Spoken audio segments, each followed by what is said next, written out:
জানবাজারের বাড়িতে একদিন সন্ধেবেলায় ঠাকুর অর্ধবাহ্য দশায় পড়ে রয়েছেন। নিকটে কেউ নেই। সমাধি ভাঙছে একটু পরে।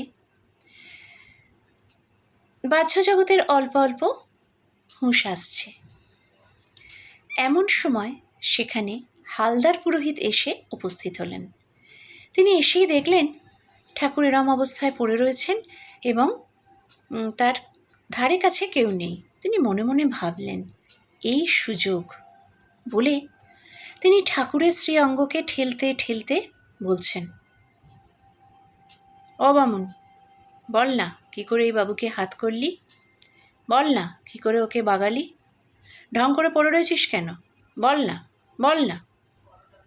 তো ঠাকুর কিছুই বলছেন না, আসলে বলতে পারছেন না। তখনও ঠাকুর কথা বলার মতন অবস্থায় আসেননি।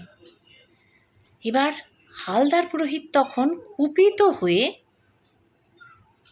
বললেন, সালা, এত করে বলতে বললাম তবু বললি না, এই বলে সজোরে ঠাকুরকে পদাঘাত করে সেখান থেকে চলে গেলেন। এবার ঠাকুর তো নিরভিমান ছিলেন, তিনি কথাটি কিছুতেই মথুরবাবুকে জানালেন না। ঠিক এর কিছুদিন পরে সেই পুরোহিত অন্য অপরাধে মথুরবাবুর কোপে পড়ে মন্দির থেকে বিতাড়িত হলেন।